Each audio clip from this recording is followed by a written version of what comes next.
Une chose est sûre, c'est que vous ne les perdrez pas, même si le boîtier s'ouvre. Le site de Geek PS, avant d'être une chaîne YouTube, c'est un blog et tous les détails seront sur les blogs ou pas.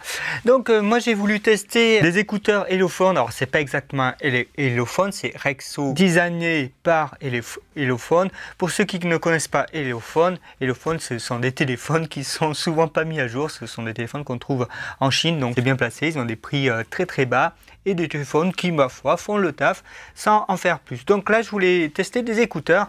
Et j'ai pris les HelloPod S, alors il en existe plusieurs, les X, les S. Vous voyez l'emballage, il est simple et efficace, ça arrive comme ça, juste emballé avec un petit film. Et à l'intérieur, on trouve les pods ici, là-dedans on a les petits bouchons, là-dedans on a le petit boîtier et une notice en anglais. Et un petit cordon USB type C pour le recharger. Un petit tour du propriétaire. Donc le boîtier, franchement, il est bien. Il est compact, il est bien plus compact que les Tromsa Smart que j'avais testé. Vous voyez les deux. C'est assez bien foutu puisqu'ils disent ce qu'il y a dedans. Derrière, vous avez un port USB et une ouverture on ne peut plus simple. À l'intérieur, vous trouvez les deux écouteurs qui sont repérés L et R. Donc je vous en sors un, mais c'est la même chose, avec deux petits connecteurs. Le bouchon par défaut, c'est le bouchon moyen. Donc vous avez des moyens, des petits et des très gros. Franchement, ils sont gros. Et donc vous voyez, la lettre c'est bien repérée, il n'y aura pas de souci. Une petite LED qui vous dit dans quel état il est, est-ce qu'il doit se connecter, etc. Franchement, ils sont bien faits. Les bouchons tiennent plutôt bien. Donc il faut tirer un petit peu, il faut forcer un peu plus pour les remettre. Mais ça, c'est pas grave. On va les comparer tout de suite avec les Trom Smart parce que vraiment ça, les Trom Smart, le son est vraiment top. Eux, ils ont tout compris. Franchement, les écouteurs sont bien et tout est bien. Vous voyez quand même, il y a des différences. Hein. Les tailles, c'est pas du tout pareil. Les animations, alors certes, ils sont blancs comme on aime bien en ce moment. C'est la couleur qu'on aime bien. Ici, voilà. Vous voyez les deux. Celui-là est quand même tout de même un peu plus imposant. La distance. Alors, la distance, c'est marqué 10 mètres. Ouais, alors 10 mètres, mais sans obstacle. Mais sans aucun obstacle. Vraiment, il faut qu'il n'y ait rien du tout parce que ça se coupe très vite.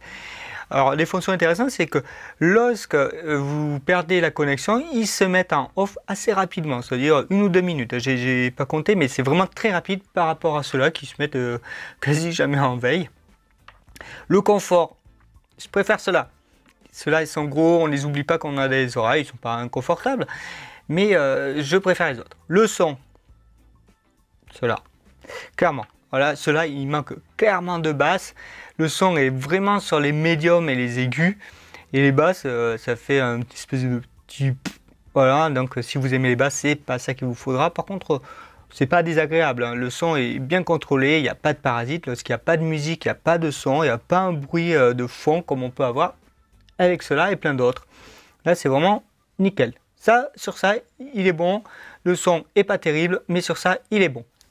Une chose est sûre, c'est que vous ne les perdrez pas, même si le boîtier s'ouvre. Bon, ça, c'est pas mal. Maintenant, la connexion. Donc, on va les ouvrir. Vous voyez, le téléphone, là, est prêt. Donc, je les dépose. Et voyons voir ce qui se passe. Associer un nouvel appareil. Ils se font assez vite détecté, ce qui est pas mal. Voilà, c'est associé. Voilà, 100%, tout va bien. Est-ce qu'il y a des petites options? Alors, ce téléphone n'a pas la PTX, donc on ne pourra pas le voir, mais je ne crois pas qu'il soit aptX.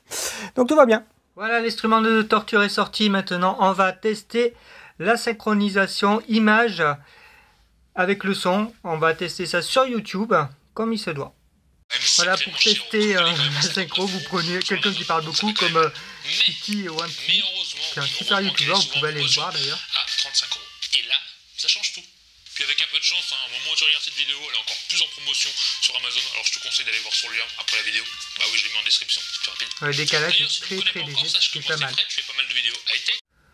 Petite vidéo pour tester la synchronisation entre le son et l'image. C'est toujours bien de faire ce genre de test. Clairement, il y a un décalage, hein, on va pas se le cacher.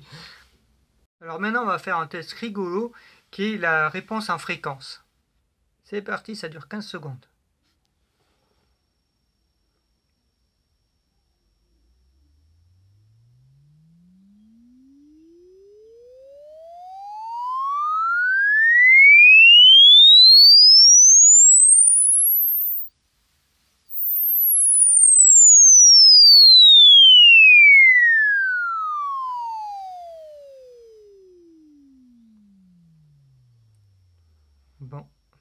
moi j'ai plus d'oreilles. Hein.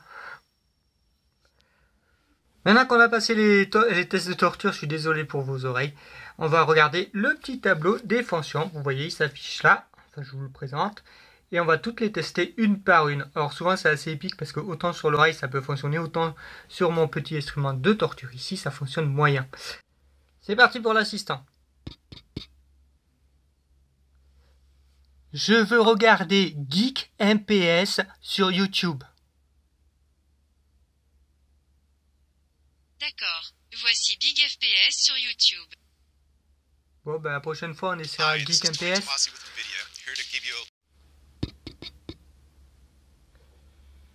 Je veux écouter Toto sur Spotify.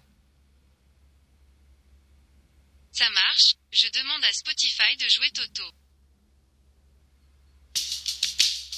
Maintenant on va essayer le double clic sur celui de droite. C'est Play Stop. Ah, pas mal. Longtemps appuyé, il doit changer de morceau.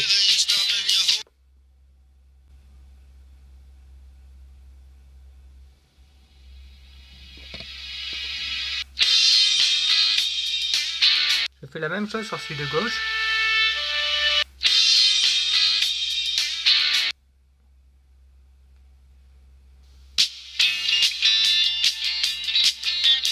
Voilà, je crois que j'ai passé à peu près tous les tests, sauf les jeux. Mais bon, on a vu que la latence n'est pas si énorme que ça. Elle existe, mais elle n'est pas énorme. Les fonctions fonctionnent bien. Les appels téléphoniques, c'est très moyen. Peut-être il faudra que vous en arrêtez un pour avoir quelque chose de correct. Dans les oreilles, il faut avoir des petites oreilles, enfin des petits trous d'oreilles. Parce que même avec le petit bouchon, c'est limite. Elles ne sont pas inconfortables, elles ne sont pas confortables, elles sont normales. Moi je préfère les Tromscan, mais ça c'est un choix. Niveau autonomie, voilà, mais ça c'est le gros point fort de ces écouteurs, ils ont une autonomie incroyable. J'ai presque envie de dire que Hellophone a fait de l'Hellophone, c'est-à-dire ils nous ont habitués à faire des produits très mais pas forcément bien finis. Et moi ce que je cherche avant tout, c'est d'avoir un son correct, une isolation phonique correcte par rapport à mon environnement, ça c'est correct. La distance, c'est pas bon du tout, c'est 10 mètres annoncés, 10 mètres sans obstacle, sans rien du tout. Et ça c'est bien dommage. Donc esthétiquement ils sont assez beaux, et ils se portent plutôt bien. Je suis pas sûr que si vous faites du vélo ou de la course, ils tiennent bien, ils sont pas faits pour ça. Donc vraiment c'est pour avoir des écouteurs au boulot, pour faire son taf, et à la limite prendre un appel, mais sans plus. Donc je ne vous les conseille pas, je vous dis pas c'est les plus mauvais. Si vous avez que ça comme budget, prenez-les, parce que vraiment l'autonomie ça n'a pas de prix et c'est vraiment bien. Ils sont faciles, ils se connectent facilement. Ben voilà, je crois que j'ai tout dit.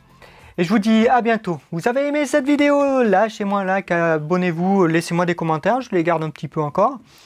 Et je vous dirai en commentaire ce que j'en pense, ce que j'ai pas testé. N'hésitez pas. À très bientôt sur la chaîne.